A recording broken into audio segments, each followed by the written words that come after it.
Hey nerds, Farmer Jazzy here. Welcome to Growers Daily, your daily dose of ecological farming insight. It is Friday, June 19th, 2026, and today we're discussing irrigation timers, motivation, and it's Feedback Friday, don't you know? So let's do it.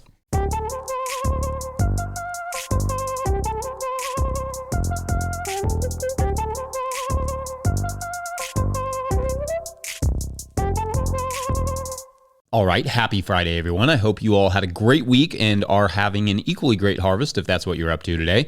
Been good around here. I mean, beyond the storming yesterday, but we didn't get anything too bad. Everything just kind of like blew around on the greenhouse and around the farm, so that's fun. A little pickup yesterday, but I don't have a ton to report on as far as, the storm took out most of my morning work.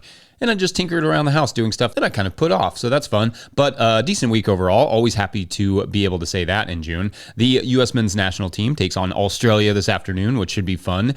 In terms of agriculture, Australia is kind of up to some cool stuff. They're a bit of a global powerhouse. And as you know, we've actually talked a fair bit about Australia on this show. In fact, not only through our dear friends Mikey and Kez, but Mikey did a whole series on the Southern Hemisphere several years ago, where he featured a bunch of growers down there, which was a lot of fun. It's said that Australia exports over something like 70% of their agriculture. By contrast, America, which is around 28% larger landmass than Australia, only exports like 20% of our agriculture. So ag makes up a huge percentage of their businesses down there.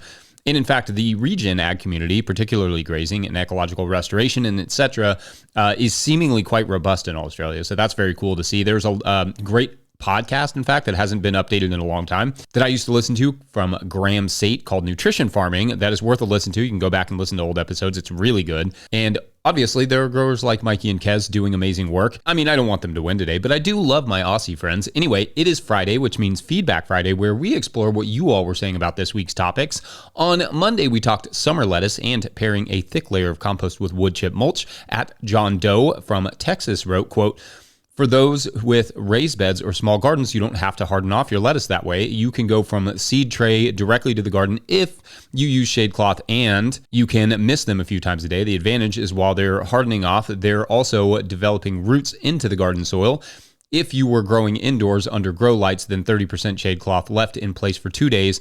Then after that, exposing them to full sun in the morning and late afternoon and gradually increasing their exposure over 4 days will work fine.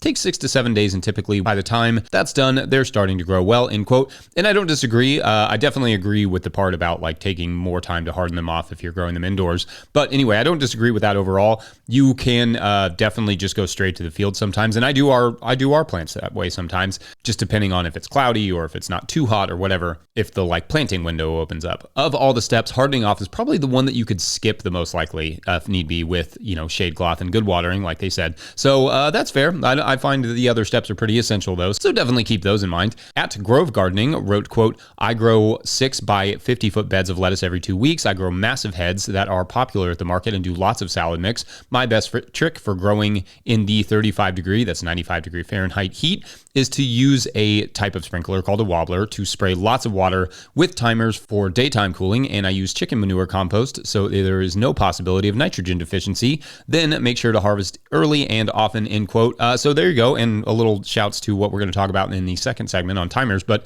anyway, several people also asked about specific varieties, which again, the seed supplier will have listed, but Grove Gardener also added their seed varieties as Muir, Adriana, Blue Rock, Reno, Magenta, Cherokee, Easy Park, Easy Floor, and Salanova Green Butter. Yeah, that's a good list. Pretty much all the Salanova varieties work really well in the heat. Muir and Blue Rock are two of my biggest go-tos as well. Cherokee does not do as well for me anymore on this new farm. Did great on the old farm. New farm, not so much. Maybe it's just not a fan of clay. I don't know. But those other varieties have all been pretty solid for me as well.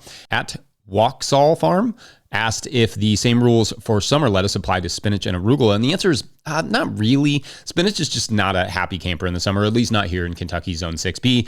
You can get it to germinate and grow in the greenhouse using the same germination strategy, but once it's planted, it just suffers and yellows in the summer. I've never successfully grown spinach between like June and maybe mid-September. I usually start it in like late August for the fall plantings, and then transplant that in mid-September using the same strategy though, like with a little bit of shade if need honeybee and some misting. I find that arugula is a great summer crop, though, especially in the high tunnels. I mean, it will benefit from a little shade as well, but it's one that's a little bit more tolerant, and it germinates at a pretty high temperature. Lots of good comments that day all around. On Tuesday, we talked about going from one crop to another, plus what makes a crop profitable or worth growing. At Scott Baruth wrote, quote, "My farmer's market is so low volume that I can't prioritize the profit like a bigger market could. If you can only sell 10 bags of lettuce, you better have 9 other lower profit crops to also sell, or you're going to be disappointed regardless of the profit per bag of lettuce." Also, customers asked, "What's next?" all the time.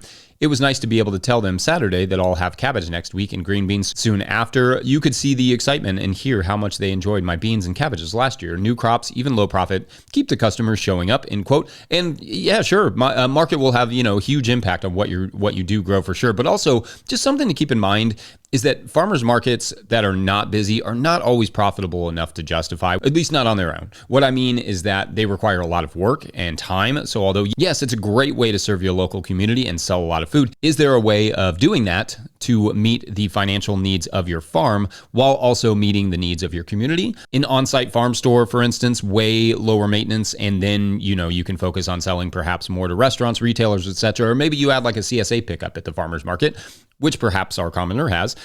Just another thing to keep in mind in the profitability convo is like your markets will matter. And if they aren't very busy, they may not be the markets for you. On the solarization convo, at Philip Lom wrote, quote, "I used a sheet of old clear greenhouse plastic this year to what I thought might help germinate carrot seeds. I got about 1% germination rate, but earlier in the season, almost complete germination on another bed. Live and learn, I guess," end quote. And that result actually makes a lot of sense to me. A clear sheet in the early spring / late winter will warm the soil to a reasonable level. Then when it starts to, get hot and sunny though, that sheet of clear plastic will cook the carrot seeds. So yeah, it can be a good way to heat up the soil in the early spring. At Good Agriculture wrote, quote, "Great tips, Farmer Jesse. We're looking forward to checking out the SARE pamphlet in the near future. Congrats," end quote. And thanks, me too. I will let everyone know when it's done and out there because we put a lot of work into it. On Wednesday, we did a little bit of a garlic deep dive. At Shano212 wrote, quote, "I wouldn't have known about scapes if not for the show. My neighbor gave me a garlic plant last fall and it turns out it was a hardneck garlic. Went out last week and picked the scapes that were there and tried them just tonight as I'm watching. So good. Even my notoriously picky eater girlfriend loves the flavor. Planting much more garlic this fall," end quote. That's great. And scapes rule. Love that. Also talked about the cool trend of Americans really embracing all the World Cup goers. At Stephen R. wrote, quote, "I've traveled to 20 plus countries. All have been great places, but the people of the USA are some of the nicest and most helpful people in the world," end quote.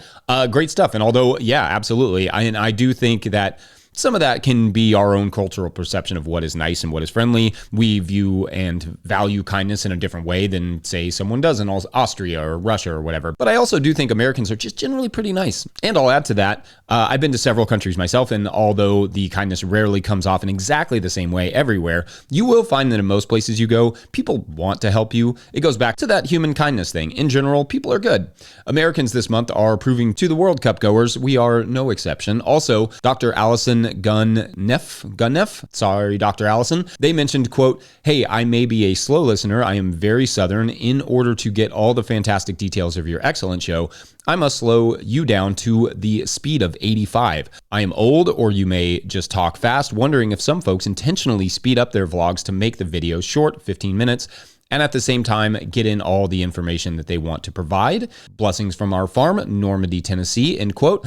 Thank you. And we actually don't speed up this video. I just talk fast, partly because I've always, been that way, and partly because I've kind of, sometimes got work to do in the fields. But yes, if you're ever having trouble with my videos, you definitely can slow them down on YouTube or on the podcast or wherever you're listening to them. When I watch really detailed videos, I almost always slow them down myself so that I can fully process it. Then on the flip side, I listen to all of my sports and non-farming podcasts at like 1.5 speed. Anyway, I love that we have those options, and I apologize for talking fast. I do try to slow down through the details.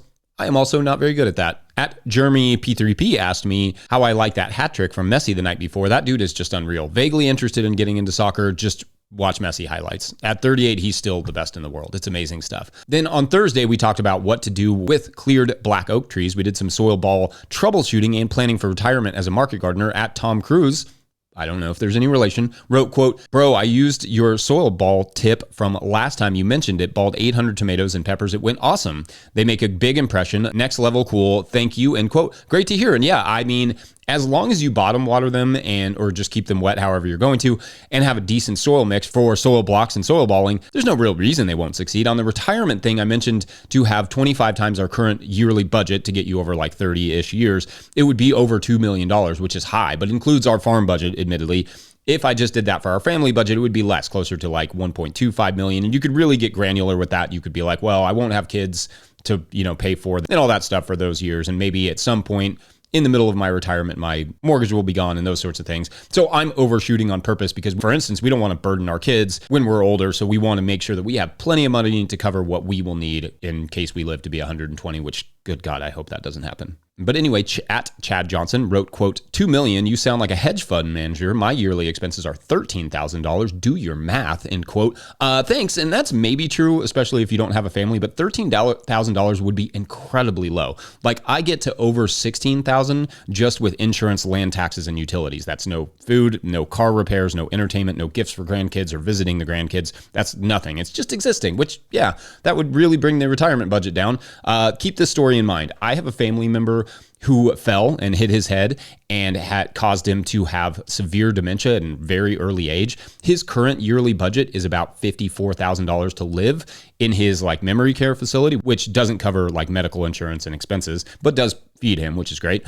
But that's actually quite low for a place like that. The Social Security pays for a little less than half. And like I said, Social Security is going to go down, so it'll pay for even less soon in about a decade. So yeah, that's a lot of money. You have to assume you'll need way more than you think you will. Like, yeah, we all eat well or whatever, but like maybe you trip over something and you hit your head and suddenly that's a huge expense on somebody. To be clear, I don't think we'll reach $2 million or we will need to, but 30 years is a really long time for two people to not have much or any income coming in. And like I said, you just never know what could happen. People hate this conversation. I don't particularly love it, but it's unfortunately in the society we live in that does everything it can to, not take care of people.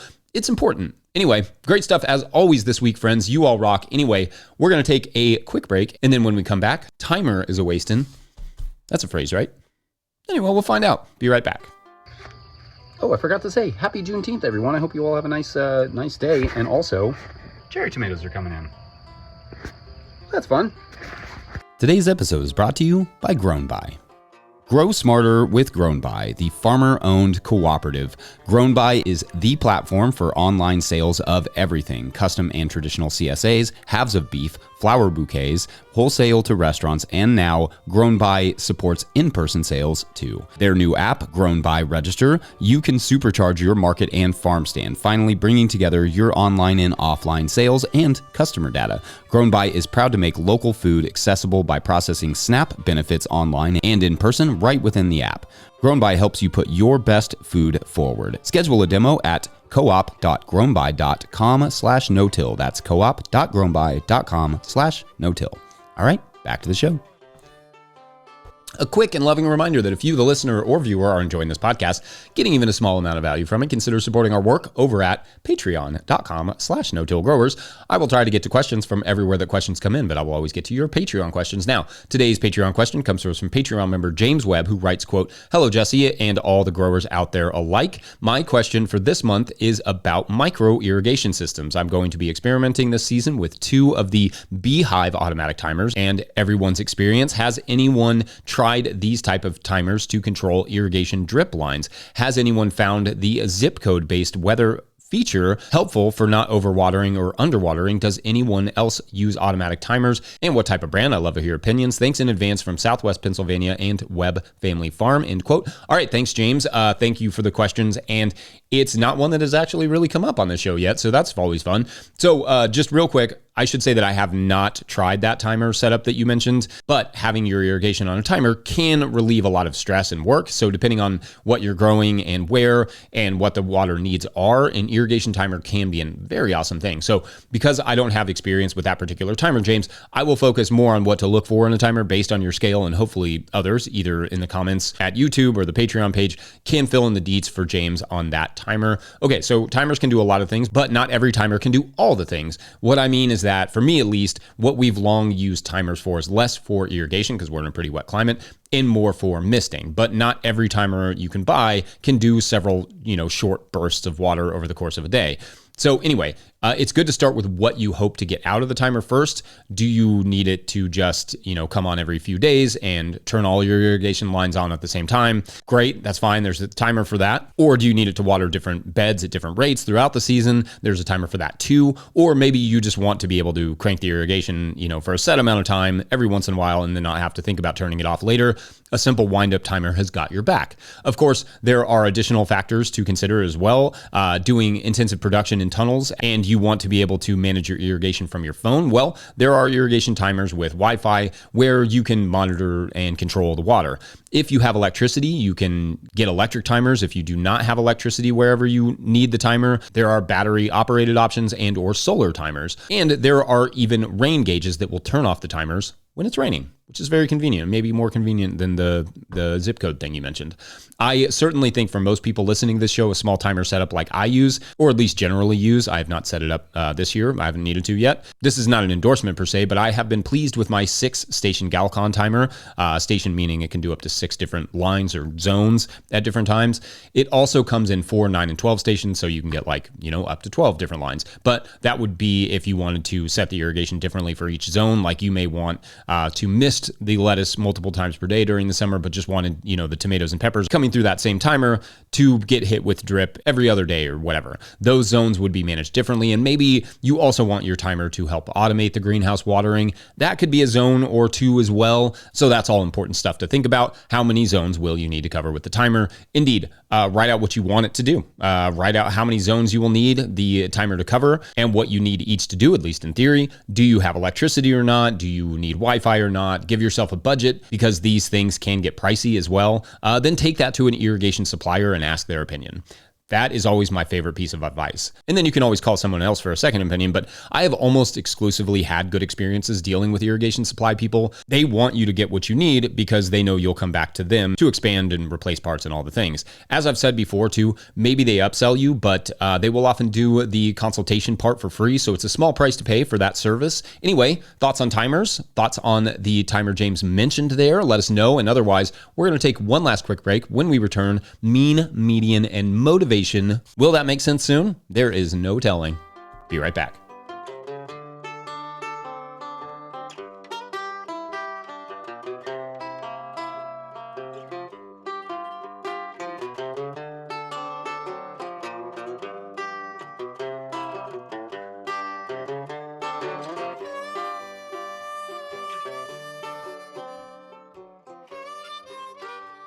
So last week when I was doing this live show, a good question, or rather topic, came in from @Dan_Fulgham on YouTube, who said, quote, "Can we talk about motivation? I need some this morning, tired," end quote. And yeah, I get that. I don't really remember what I'd said that day, but it's been on my mind all week, how when it's hot and you're tired and maybe the garden is not going as well as you would have liked, or business is slower than expected, or whatever obstacle that may be in your way, how do you get out there and just keep pressing forward? And so I can't speak for everyone, but I did come up with some ways in which I motivate myself, both consciously and unconsciously, plus technically, and also, bigger picturely. So I thought I would share some of that, and maybe, especially as we head into the longest days of the hottest part of the season here in the Northern Hemisphere, at least, it may be helpful to you. First, I think having a general schedule is a great starting point for motivation. I know on Mondays I have to send out lists, on Tuesdays we harvest, on Wednesdays we deliver, Thursdays are field work, and Fridays are generally seed starting and continue field work. Building that routine means that I'm motivated by not getting behind on the schedule. If I don't get out there and send out lists on Monday, I get no orders.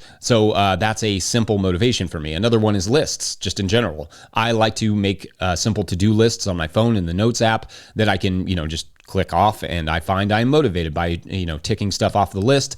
It's a cheap and effective dopamine hit for me. Also, a set hourly schedule helps motivate me to finish that list faster. So if I know I am going to be working until no later than 4 p.m. every day, I will get that list banged out way faster than not feel guilt when I finish by 4, or more often than not earlier. If I give myself all day, I'll take all day. If I give myself till 4, I'll take till 4. I am certainly motivated by getting everything done and calling it a day. Then, in a less technical sense, I'm often motivated by new podcast episodes. I have certain shows that update at certain times of the day or certain days of the week, and that will get me outside and working so that I can listen to them, because with kids, listening to podcasts in the house is basically a non-starter. I listen to The Daily every morning, for instance. That's a good starter. Then in the afternoon, I listen to Kentucky Sports Radio, and that gets me outside after my short nap when it's hot and I maybe don't feel like working.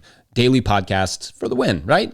I am also motivated by projects and creativity. I may be playing with this or that idea out in the garden and I want to see how it's going. I'm tragically unmotivated by money. Yes, you all think you hate the retirement conversation. Whoo boy, no one can loathe it more than me. That's just uninteresting to me generally, but I know it's necessary. And I also know that money can be a good motivating concept for other people.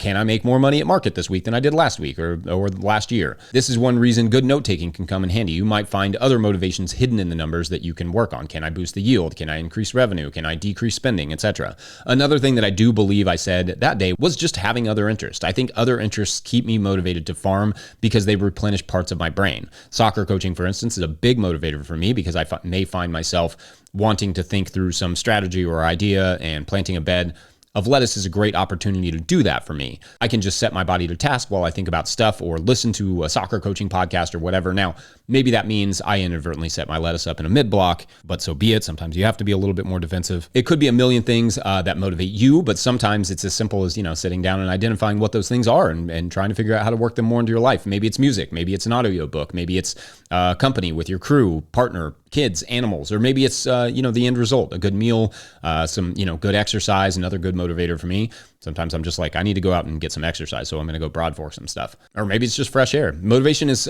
sort of like, like pushing a boulder downhill. It's hard to get it started, but once you get the boulder rolling, it doesn't easily slow down, which can be trouble for the people in the town below. But anyway, I think that's the range of motivations, but what say you all? Let us know. And otherwise, we're going to say bye to the week and hello to the weekend. Don't forget, No-Till Growers is a nonprofit 501c3, so donations are tax deductible and greatly appreciated. Please make sure to like and subscribe and or follow wherever you're getting this podcast. That is an easy way to help us out as well. Enormous thank you to all of our show sponsors. And if you'd ever like to sponsor the show, you can reach out to Farmer Michelle at notillgrowers.com. Big thank you to Michelle. Big thank you to the No-Till Growers Board of Directors. Huge shouts to Willie Breeding for the theme music, Mike Hilbert for the production, help, and editing, and my wife Hannah for absolutely everything in the world.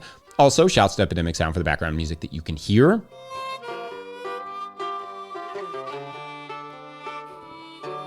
Pick up a hat or a copy of my book, The Living Soil Handbook, at notillgrowers.com to support this work. Big thank you to everyone over at patreon.com/notillgrowers, where at a certain level, or if you just bump up from one level to another, you sign up in the month of June, you get a shout on the show. So big shout outs today to Hudson Carter, Bill Price, Alex and Oliver, Dwight Yoder, Bill King, Doug and Ian at Grindstone Farms. Thanks all of you for all of your support. All right, so as you know, our garden show radio host, Lonnie, is headed down to the Everglades to follow a lead on a talking orchid. And the Everglades are big, but, he grew up in that area and he knows exactly where, he found the one in his childhood. If that caller has seen one in bloom, maybe, Lonnie thinks, it's the season for it. And when he got there, he was frankly devastated to find a large development, another one right there, right where it had been. This has been a story with the Everglades. That area is just being overly developed, but this was the first time he'd actually seen it firsthand. And then he noticed it, a small patch of swamp in between two neighborhoods. And he thought, what the heck, maybe it's in there. And so he walked in, his boots sinking into the swampiness, and there it was. He saw it, the orchid, just sitting there whispering away. And so he got his ear as close as he could, and clear as day, it said, "There's still time.